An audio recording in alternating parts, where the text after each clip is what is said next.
Welcome to తొలి వార్తా news. వార్తలు చదువుతోంది మాధురి.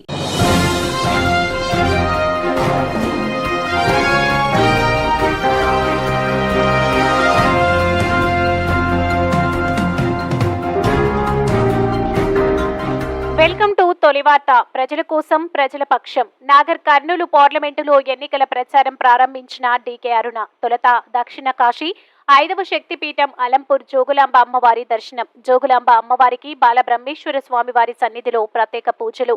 గద్వాల జిల్లా అలంపూర్లోని దక్షిణ కాశీ 5వ శక్తిపీఠం జోగులాంబ అమ్మవారు బాలబ్రహ్మేశ్వర స్వామి వారిని దర్శించుకున్నారు. బీజేపీ జాతీయ ఉపాధ్యక్షురాలు డీకే అరుణ, ఎంపీ రాములు, నాగర్ కర్నూలు ఎంపీ అభ్యర్థి భరత్ నాగర్ కర్నూలు పార్లమెంటు పరిధిలో ఎన్నికల ప్రచారం ప్రారంభించబోతున్న సందర్భంగా బుధవారం జోగులాంబ అమ్మవారిని బాలబ్రహ్మేశ్వర స్వామి వారిని దర్శించుకుని ప్రత్యేక పూజలు చేశారు. అమ్మవారి దర్శనానికి వచ్చిన డీకే అరుణమ్మకు ఎంపీ రాములు, బీజేపీ అభ్యర్థి భరత్లను ఆలయ కమిటీ సభ్యులు, అర్చకులు సాదరంగా స్వాగతించి ప్రత్యేక దర్శన ఏర్పాట్లు చేశారు. అనంతరం సన్మానించిన అమ్మవారి తీర్థ ప్రసాదాలు అందజేశారు. వచ్చే పార్లమెంట్ ఎన్నికల్లో బీజేపీ అభ్యర్థులు అందరూ విజయం సాధించి మరోసారి మోదీ ప్రధాని అయ్యేలా ఆశీస్సులు అందజేయాలని అమ్మవారిని వేడుకున్నారు డీకే అరుణమ్మ. అంతకుముందు భారీ కాన్వాయ్తో జోగులాంబ ఆలయానికి వచ్చారు. డీకే అరుణ మాట్లాడుతూ, తెలంగాణలో మోదీ ప్రభంజనం మొదలైంది. ఈ తరుణంలో ప్రధాని మోదీకి సంపూర్ణ ఆయురారోగ్యాలు ఇవ్వాలని అమ్మవారికి మొక్కులు. రాబోయే పార్లమెంట్ ఎన్నికల్లో బీజేపీ ఎక్కువ స్థానాలు గెలుచుకునేలా అమ్మవారిని మొక్కుకున్నాం. మహబూబ్ నగర్, నాగర్ కర్నూలు స్థానాలు భారీ మెజార్టీతో గెలుస్తాం. 16న నాగర్ కర్నూలులో ప్రధాని మోదీ ఎన్నికల సభను విజయవంతం చేయాలి. మోదీ ప్రధాని అయితేనే దేశం అభివృద్ధి సాధ్యం. నాగర్ కర్నూలు ఎంపీ అభ్యర్థి భరత్ ప్రసాద్ను భారీ మెజార్టీతో గెలిపించాలి. బీజేపీకి అలంపూర్లో మంచి కేడర్ ఉందని వారు తెలిపారు. మీ తొలి వార్త న్యూస్ ని సబ్స్క్రైబ్ చేసి, లైక్ చేసి, షేర్ చేయండి. అమ్మవారు ఇచ్చే విధంగా ఆశీర్వదించాలని అమ్మవారిని ప్రార్థించి మరి రాబోయేటటువంటి పార్లమెంట్ ఎన్నికల్లో మరి తెలంగాణ రాష్ట్రంలో కూడా అత్యధికమైనటువంటి పార్లమెంట్ స్థానాలని భారతీయ జనతా పార్టీ గెలుచుకునే విధంగా అమ్మ ఆశీర్వదించాలని,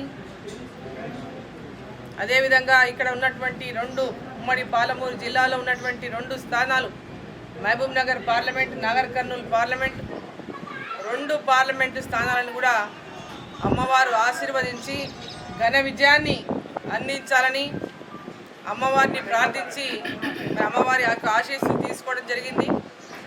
మరి తెలంగాణ రాష్ట్రంలో నిన్ననే అమిత్ షా గారు తెలంగాణ రాష్ట్రానికి వచ్చి వెళ్ళడం జరిగింది.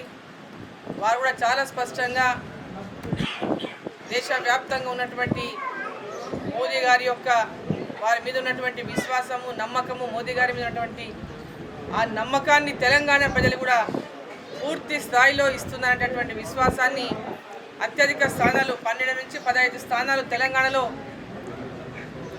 గెలుస్తామని కార్యకర్తలకు అందరికీ కూడా నిన్న పెద్ద ఎత్తున ఉత్సాహాన్ని చెల్లారు.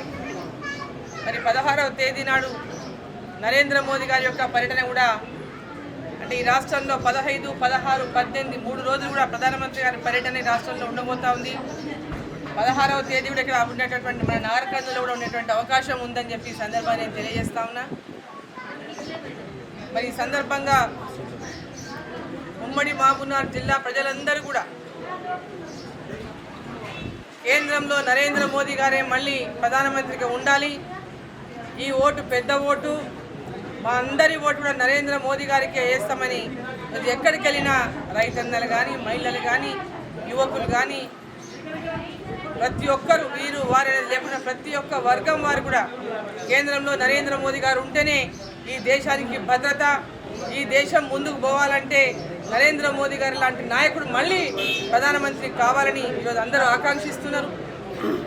మరి ఆ సందర్భంగా మరి పాలమూరు జిల్లాలో ఉన్నటువంటి ఉమ్మడి పాలమూరు జిల్లాలో ఉన్నటువంటి 2 స్థానాల్లో కూడా నాగర్ కర్నూలు నుంచి భరత్ ప్రసాద్ రాములన్న మరి ఇంతకుముందే పార్లమెంట్ మెంబర్గా ఉన్నారు, గతంలో ఎమ్మెల్యేగా, మంత్రిగా పనిచేసిన జిల్లాలో. అచ్చంపేట నుంచి అనేక సార్లు ఎమ్మెల్యేగా గెలిచినారు, మంత్రిగా చేసినారు. మరి ఇప్పుడు ప్రస్తుతం వారు ఎంపీగా కూడా లాస్ట్ టైం ఎంపీగా ఎన్నుకోబడ్డారు ఇక్కడ ప్రజల నుంచి. మరి ఈసారి భరత్ ప్రసాద్ని భారతీయ జనతా పార్టీ అభ్యర్థిగా నిర్ణయించింది కాబట్టి ఇక్కడ నుంచి పెద్ద మెజార్టీతో మరి భరత్ ప్రసాద్ని నాగర్ కర్నూలు, అలంపూర్ నియోజకవర్గం, గద్వాల్ నియోజకవర్గం, నాగర్ కర్నూలు పార్లమెంట్లో వస్తుంది కాబట్టి ఇక్కడ ఉన్నటువంటి ప్రజలంతా కూడా పెద్ద మెజార్టీతో మరి ఇక్కడ భారతీయ జనతా పార్టీని గెలిపించాలని. అలంపూర్కి ఒక చరిత్ర ఉంది. గతంలో ఇక్కడ 3 సార్లు అసెంబ్లీకి శాసనసభ్యుడిగా రవీంద్రనాథ్ రెడ్డి గారు ఎమ్మెల్యేగా పనిచేశారు భారతీయ జనతా పార్టీ నుంచి. సో భారతీయ జనతా పార్టీకి ఈ ప్రాంతంలో ఒక మంచి క్యాడర్ ఉంది. చాలామంది భారతీయ జనతా పార్టీకి అభిమానులు ఉన్నారు, నరేంద్ర మోదీ గారి యొక్క అభిమానులు ఉన్నారు. కాబట్టి భారీ మెజార్టీతో గెలిపించాలని అందరినీ సందర్భంగా నేను ప్రార్థిస్తా ఉన్నాను.